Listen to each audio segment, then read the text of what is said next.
This is Madmen Sports, the only Buffalo Bills podcast that matters. We've done our research. We're back. We were find deep it. in the research. I had mentioned that we got Lewis. This is Lewis. This is their fourth Madman. He's a little tired. He's very cuddly. He's not getting paid. Neither are you. None of us get paid. But we're back, and we been a wanted to while. say thank you for coming back with us. It's been a long while. I feel like we're ready now. We're out of the dungeon. We took a beautiful sabbatical. Yeah, we came Zach back. is on paternity leave. Yeah, we came back. We weren't really ready. All of our ducks weren't really in a row. But funny as the universe works, we're ready. Are you ready? Well, I guess we'll find out if we're ready. David, are you ready? We're 2 days in the training camp. I'm ready for that. Lewis, are you ready? Yeah, he's fine. Bark, bark. You ready, buddy? Yeah, he's ready. He's so ready. He's never watched a Bills game before. No, he's a hella poser, but he's got some Bills clothes. Big pose. Mike pose. Mike Posner. Poser. He'll walk across the country. What do we want to kick this off with? There's a lot to talk about. Is there a lot to talk about? Is there anything to talk about? Cole Beasley. Right? Is that not the topic? Are we just going to just jump into that? Is that what people want? Probably not, but we're going to talk about it Listen. anyways. It's part of this, and I don't want to talk on it. We won't harp on it. It's not our business. At the end of the day, it's not. Preference this by saying, at the end of the day, you're going to do whatever you want to do. You're not listening to a YouTube channel for medical advice. Would I prefer that people got the vaccine? Maybe, but that's my opinion. We may work in the medical field, but we do not advise in the medical field. I'm a doctor. No, you are not. You actually cannot say that. I can't. I'm going to be getting a call from HR. Diamond Dave's a doctor. I say Cole Beasley said some. Dr. Dave! Depending how you look at it, he said some controversial things about. No way you cut it, it's controversial. It's a hot And people are gonna say he divided the locker room with him and Jerry Hughes, Which isn't true. Cole Beasley went up there half mask and all, talked to the media, Half minutes. and they said they talked their differences out. They had a group meeting. So I believe him, honestly. it's either a distraction or it's a dead issue. I think Is it a dead issue with you guys? I think he did it to create unnecessary controversy. Okay. Technically, there's really no need for him to spout off like that, in my opinion. Do I think that it might be a distraction from Bills football? Yes. Do the people that actually matter, i.e. Buffalo Bills players? It doesn't seem like that's the case. Would I rather have him not kind of talk like that? Because my views differ? Yeah. Do a lot of other people's views differ? Yeah. But at the end of the day, we all have the right to say what we want, whether it might be true or not. So, I don't know. I'll speak my piece on this. I think that I wish he got vaccinated. It's not my choice for him to get vaccinated. I hope everyone feels comfortable enough with hope that everyone feels comfortable enough with doing what's best for themselves and others. That's the important part of that, is best for yourself and others. I do believe that Cole Beasley did bring attention to himself. I feel like in some ways he's standing up for some that feel like they don't have an opinion or don't have the security to have an opinion. I feel like that's important. That was something that was learned last summer that was important. Maybe not in the same sense, but kind of that same unity of speak up for people that don't have an opinion. We don't know what's going on inside that locker room. It's none of our business. It's HIPAA, as Dak Prescott would Yeah, I was call going to ask you, are you vaccinated? it. That's HIPAA. Even though it's not, we need to clear out that air. Yeah, That is not HIPAA. If you ask someone directly and they answer, that isn't HIPAA. as our Madmen Sports HIPAA consultant, and you may already know this, I might be speaking to a dead horse, but when people say that when they don't have to disclose their vaccination status because that's HIPAA, That is not HIPAA. I'm going to be the first to say that it's not. That's not HIPAA. You choosing to enter an establishment or an area, and that establishment wants people to be vaccinated, that isn't HIPAA because you are divulging that information to go. Yeah. into Now, said if someone place. looked it up through back channels, Or if they were like, yo, I called your doctor, homie said, is that HIPAA? we didn't know you. Yeah. So that's the important part. So- Now, I'll come back to this. I do feel like Cole Beasley took it upon himself also that this is what everyone's talking about. Now, this may not be the point. This may not be the emphasis. He might not even realize he's doing it, but I realize it. Josh Allen's coming off the best season of his career. He is going to get a new contract. Facts. A fat contract. And there's almost zero pressure on him because all of the attention is on Cole Beasley right now. Am I wrong? Am I wrong that he is kind of inadvertently, or maybe advertently, Probably not advertently. I don't think bringing the that's attention smart. to himself rather than his I young don't quarterback? think that's on purpose. He was asked. Josh doesn't have Allen to was be. asked quite extensively on the first day of training camp about his contract. The answer over and over again was, "I'm just here to win football games." Absolutely, and he is. That is the point of everyone. That's why he's under contract to begin with, and that's why he's going to get another contract probably. To play football games. Now, the bottom line is, though, inadvertently, because we all agree that's probably not on purpose, that's not all over ESPN when it comes to the Buffalo Bills. That's not all over NFL Network. I don't watch NFL Network, but it's not all over. At least it's not where I'm seeing it. That it's not harping on Josh Allen needs to follow up with a good year here. That's not what everyone's talking about when it comes to the Buffalo Bills. And I kind of think that in terms of pressure on Josh Allen, what you want to see, there's a lot of question marks. Can he play in front of a crowd? Maybe this is kind of a good attention grabber with some interesting connotations. I don't know. I hate it because Buffalo gets a rap for being. People think it's a shitty. Blue collar. No, people think it's a shitty place. I see all the time. You've seen people in the past, I've players from the plane saying, "Oh, hey, we're in Buffalo," and it's a picture of a fucking field. It continues to give Buffalo a bad name, and that's not the case. We have beautiful, wonderful people here, hardworking people, and I think smart, that intelligent people. I think that rhetoric is damaging to Buffalo. I don't disagree. So with my that. take on the Cole Beasley thing is, Fuck him up, Davey. reality is he's a Diamond top Dave. 10 receiver. He was last year. He's one of the best receivers in the game. Top 10? He was an All-Pro. Let me harp on this a little bit. He was our I'm not second going to team. give you. All-Pro. I'm not going to give you a top 10. Would you receiver. start him in fantasy? Yes, I like my slot receivers. I like my. I'll leave it like that. I like my slot receivers. Like slot guys? guys like slots. So yes, but the Big reality deals. is Cole Beasley's not going anywhere. Cole Beasley's going to be on team opening day. I don't know if a lot of people are calling for him to be released. A lot of people. My next point is believe in what he says, and the reason is he is an idol to a lot of kids. He's an idol to a lot of diehard Bills fans, a lot of people in their 20s. So whether what he says is educated or not, that's not my call. I'm not a very educated man myself. So For a doctor, What that's scary. what I do know is that Think about it. people idolize him. People have posters of him. So his words are powerful. What he says are powerful. We had 4 years of powerful words that people are idolized by. So when you say things like Cole Beasley says, it takes people to not want to get vaccines. So like the role he's in, you can go the high ground like Josh Allen did and just not talk about it. Whether you agree with it or not, and I don't believe he does, you just don't talk about it. And it's not just Cole Beasley, it's Jordan Poyer and his wife. It's the Bills have a lot of John Feliciano. Bills have a lot of players that are very outspoken about this. So I put a lot of the blame in places that you guys aren't going to agree, but Bean and McDermott there's two ways to go about this.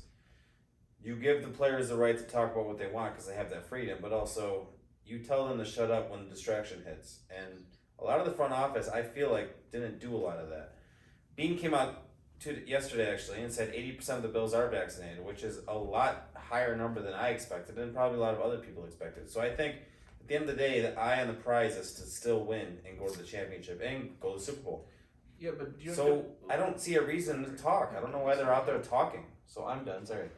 Don't you think that if Brandon Beane and Sean McDermott stepped in and put a kibosh to it, that it might have an adverse effect and kind of lose the locker room? If they're truly here to win football games, no. Yeah, but we're in a different age than maybe people were in the 90s. Can't shut up and dribble anymore. Can't shut up and dribble. There's real issues out there. Whether or not the issues that are being talked about specifically in regards to the Bills are deemed necessary to talk about in that matter, from a personal opinion, I don't know. This is Lewis's first podcast. Although Cole Beasley did have a great day today on Thursday. I heard he had a fantastic Thursday 3 practice. touchdowns. 3 TDs. Manuel Sanders said Josh Allen threw him a ball that he had his mouth open. I don't know what the hell that means. Jaw dropped. Just say that. I actually saw your boy actually, Boogie Basham had a hell of a play today. I didn't see it. He had a pick I don't know if six. it's out You there were anywhere. there. Tip and score. Yes. But Boogie Basham, it's looking like a nice little monster. And so is Serene Neal. A lot of love towards Serene Neal going out there. I think you're going to hear a lot of things over the next couple of days that you kind of want to hear again. Like, Boogie Basham's the guy that we really wanted to pan out. If he's stepping in the second day of his NFL career, kind of stepping up, that's exactly what you want out of the guy. Serene Neal kind of does have to step up this year because He's fighting for a spot. He's away. Fighting for a spot. B, always one injury away. Or a sit out away. You know what I mean? There's some players, He's very valuable on special teams as a gunner. So I don't think he's in danger of not making this team. He's definitely a lock, I'd say. I think he could be more than a gunner because he was. And that's exactly what Taron Johnson's. He was Taron Johnson before Taron Johnson. I watched. He was just very injury prone. Before they got rid of all 22. Lewis is sleeping. Before they got rid of all 22. Too late for him. Serene Neal, I was watching the Chiefs game, played very well against Travis Kelce. I think he can have a very positive role going forward. I'm not sure if it was a bit, but I think it was Micah Hyde had said that he finally mastered the playbook. That's a little scary to me. That it's your fourth year. I also heard him say that he's the most aggressive player he's ever played. To be fair though, Ashley. but you go to those mid majors, right? You don't get as much coaching. We talk about Josh Allen.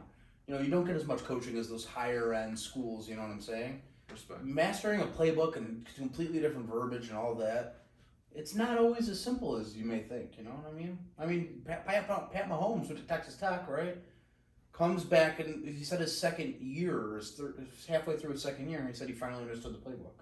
I think it's a very complex system. I can understand, 4 years in, he finally mastered the playbook. Got to be a pro. And that's important because Jordan Boyer's only getting older. Micah Hyde's only getting older. One injury away. One COVID sit out away. I mean, anything could happen. These guys need to be ready at any point. Especially Deion Dawkins being out. Look at that. Deion Dawkins already out. Another guy's out. Ike Bogardner. Who is that? Spencer Brown? Spencer Brown's a big motherfucker. Yeah, he's stepping in for Deion Dawkins. That dude looks huge. Not many people can make Josh Allen look small. Have you seen the picture? Oh, I did. David, have you seen the picture? I have not, but you can show me. But you gotta be in the camera. Another thing that we should talk about is Aaron Rodgers giving some love to some Bills players. Is he on the Bills? Oh, yeah. Oh, bring Jake Kumaro and Micah Why Hyde. are you bringing that back to the Bills? I didn't A little juice for you. Going. I love. What do you guys think of those extra helmets? It's the first time I've seen those. Those look incredibly stupid. It's very funny. It's good for the D lineman. Why take the extra hits on the head? It makes sense, obviously. Especially for a dude like Mitch Morse. Can it have friendly fire? Jake Kumaro, should we trade him to the Packers and get a little nice little pick? No. Aaron Rodgers likes him so Trade much. Jake Kumaro for a first round pick. Trade him for Aaron Rodgers. Trade him for that tight end out there, Tunyon. Zach Ertz coming to Buffalo? Yeah, Dave, give me your takes on the tight ends right now. I know we have Jacob Hollister day to day with a back injury. I'm obviously not at the practices. I just read what I read online. Dawson Knox has had some bad 2 days, but if I remember, I think he did last year too. Is that true? I think he's had some bad practices. He'll have drops, but Tommy Sweeney is apparently. I saw Tommy Sweeney had a drop today. Actually, it was. I think the verbiage was Tommy Sweeney had a drop. It was a tough catch, but he could have caught it. And Josh Allen walked over, who wasn't the quarterback at the time, gave him some encouragement. We're seeing some leadership out of QB1. So is this Zach Ertz thing ever going to happen? I would say no. I'd say that ship has sailed. There's $10 million left on the cap available. Roll that over into next year.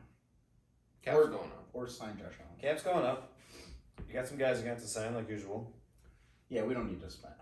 Listen, mid-season, if we feel like we really need a guy to really fortify, then go get. We're probably going to do a lot of 4 to 5 receiver sets, so I don't know how valuable a tight end's going to be on this team, and even the tight ends we have aren't really blocking tight ends, unless there's something about Hollister I don't know. R.I.P. Lee Smith.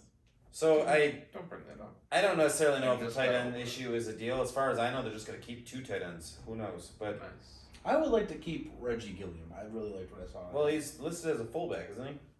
He's a mix. I miss Jason. Oh, isn't DeMarco still on the team? No, he got No, cut he's 2 years ago. Ouch. Right after the Houston game, he got cut. Rightfully so. Ouch. That was just a bad play call. Terrible play. Well, the fans want to know, are we back to normal schedule? This feels right. I don't know. We'll see. This feels right. And Lewis is out. I think Sunday night expect us to film. We have to show you. We can't tell you. We've Yeah. told you before. Yeah. We just need to make things right, and right now things feel right. So We're just busy. Zach's got a wedding come in, and yeah. You do? That's really all that's going on. He's got a big day. Such a low guy.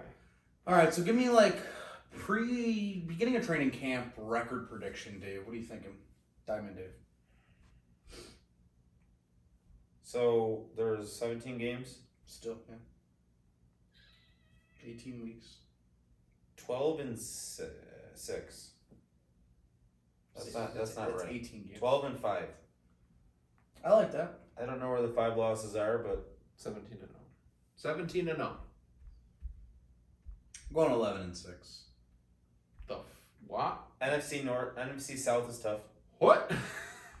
I think it's hard to repeat, and until I start hearing great things, which Josh Allen apparently looks Elite. fantastic He looks elite. in his training camp. He looks fantastic from what I've heard, so I'm excited about that. But until I like start hearing some like things really meld, I think this is a big year for the defense. To be honest, if I see the defense in the first couple of weeks really take a huge step, I'm going to pole vault this into a 17-0 type of season. Fuck yeah, buddy. Because I think that was what was really hurting the team last year. You think about that Titans game. They came out, I mean, they were hurt, but they came out sputtering. The Chiefs game, they were completely outmatched. You know, they went with the D-line going into the offseason. They built up the D-line. They didn't bulk up the DBs. They almost added, they did add nearly nothing to the DBs, if not nothing at all. And, Well, Dane Jackson's getting a lot of love. yeah, but how much, you really think Dane Jackson's going to start being able to cover Tyreek Hill? That's still a problem for this team. You know, Travis Kelce's still outmatched. You know, it's just matching up the guys and hoping that you can kind of get it going. Hopefully the D-line is what it is, but you know what? Antoine Winfield Jr. is out there. He's a stud for the Buccaneers. You're going to have to match speed with speed eventually. I feel like it's something that they've been lacking. So 11 and 6 for now. And our post preseason game 1 record predictions, that might be different.